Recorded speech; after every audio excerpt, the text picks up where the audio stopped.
Hi, everybody. This is Dr. Niger with the last of our screencasts covering the notes for the Electrostatics and Ohm's Law unit. This one's going to look at power, and you can see it's pretty short. And then I'm going to fill in that table at the end of the notes packet that goes through all the different variables and then some of the symbols that we might see in circuits. All right, so let's start with what is electrical power. All right, so electrical power, we've talked about power before, back when we talked about work and energy. And back then it was the rate at which energy was used or work was done. And it's the same thing here. It's the rate of the use of electrical energy. All right, so basically the electrons are going to go do some work. All right, and that work that they do is converted into energy, and then the rate at which that work is being done, that's our power. All right, so power is equal to either energy divided by time. That's a very general way to think about power. More specifically here, we're going to use this idea that power is equal to voltage times the current. All right, so the unit, all right, the unit, if we think about energy versus time, that would be joules per second, all right? If we think about it in terms of voltage and current, volts is joules per coulomb, and if we multiply that by amps, which is a coulomb per second, you can see that those coulombs cancel and we get back to joules per second. So it is still energy divided by time, but we use the watt to represent that joule per second. All right, so we're going to see lots of things with watts, or our answers are going to be in watts. And that's really it, right? The power, the relationships are there, right? The power and the voltage are directly related. The power and the current are directly related. And when it comes to the rate of energy usage, then the voltage and the current are going to be indirectly related. But it's really just the addition of this one last formula. All right, so let's look at this problem. If a TV uses 120,000 joules of energy in 10 seconds, what is the power of that TV? So we've got an energy value of 120,000 joules, time of 10 seconds, and we're asked to solve for the power. All right, so we're going to use the form for power that's energy divided by time. So 120,000 joules divided by those 10 seconds is going to give us 12,000 watts for our power value for this television.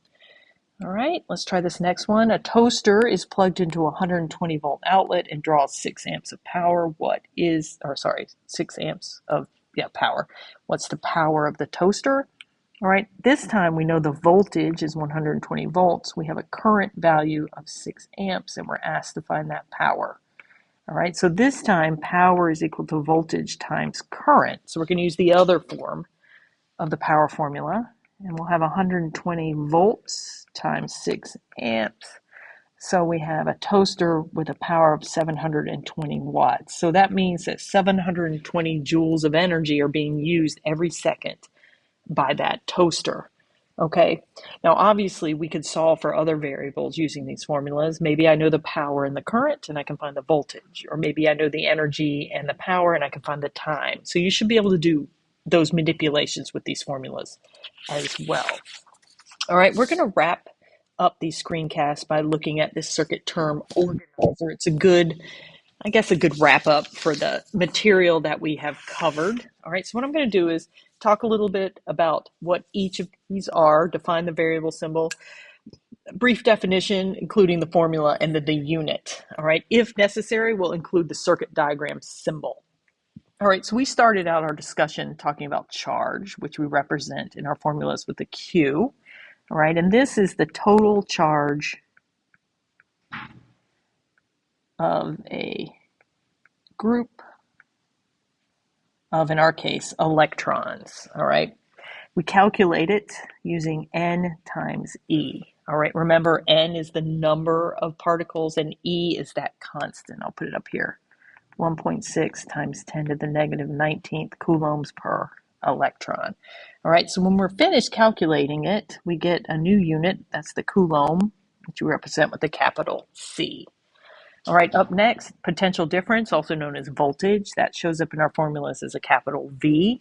All right, we can think of this as the push given to electrons to move them. Oh, sorry, that's really hard to read. Let me do this again. It's the push, let's do it this way, electrons need to move. That fits and sounds a little bit better. All right, so to calculate that voltage, we need to know the potential energy divided by the amount of charge we're trying to move. All right, so our unit here would be a joule coulomb, but we call that the volt, which is a capital V. All right, up next, electrical potential energy, PE with a little E subscript. All right, and this is the potential energy of the electrons due to a position, between areas of charge. All right, we don't have any formulas specifically that will calculate this for us. We can calculate it if we know the voltage and the charge, but we didn't talk so much about electrical fields and positioning and that kind of stuff. So for now, you just need to know the formula that includes the potential energy, not a formula to calculate it specifically. All right, because it's energy, this is the joule, which is a capital J. All right, up next, current, represented with a capital I. This measures the rate of flow of charge, in this case, the electrons. All right, and we calculate it just like any other rate, the charge divided by the time. All right, please make sure that your time is in seconds. All right, our unit here would be a coulomb per second, but we use the ampere, which is a capital A. All right, and then finally, resistance. Resistance is exactly what it sounds like. Resistance to the flow of electrons. All right, and that resistance is related to the voltage and the current. All right. All right. The unit here would be a volt per amp, but we use the ohm, which is this omega symbol. Okay. Now, before we finish this up, I forgot one, power. Sorry about that.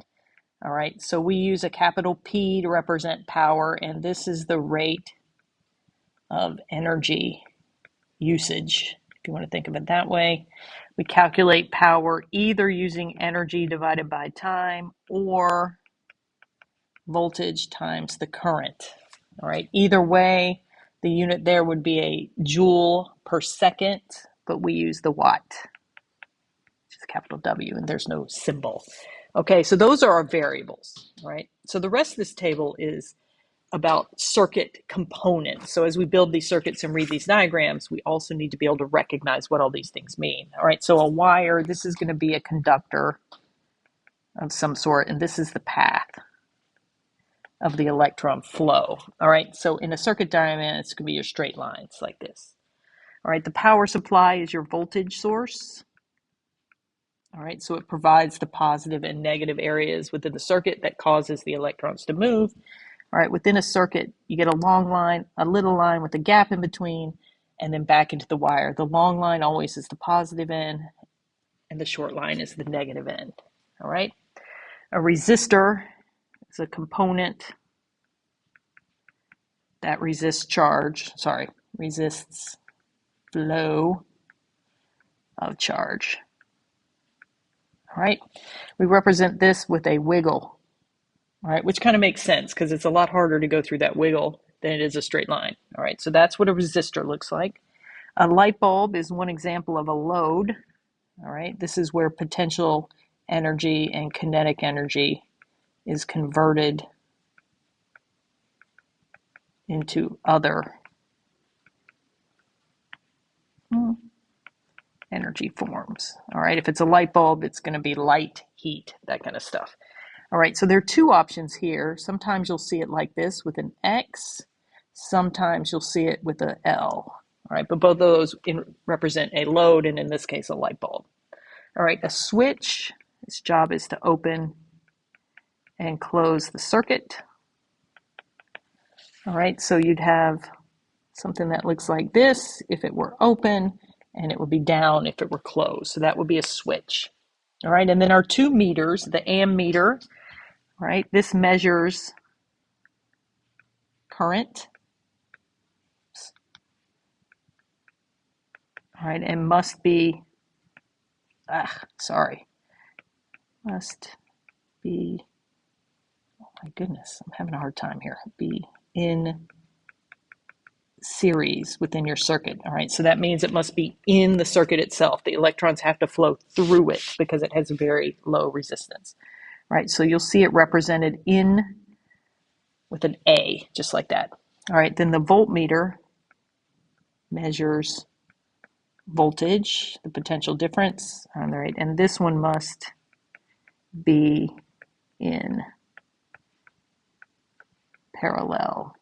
All right, and again, circle, but with a capital V in it. All right, so this idea of in series and in parallel is going to make a lot more sense as we build more and more circuits. But for now, you have to know that ammeters are in series and voltmeters are in parallel. Okay. All right, so that wraps it up for the notes for our Ohm's Law units. If you missed anything during class, please feel free to go back and look at these different screencasts. If you have any questions about anything that's in here, feel free to let me know.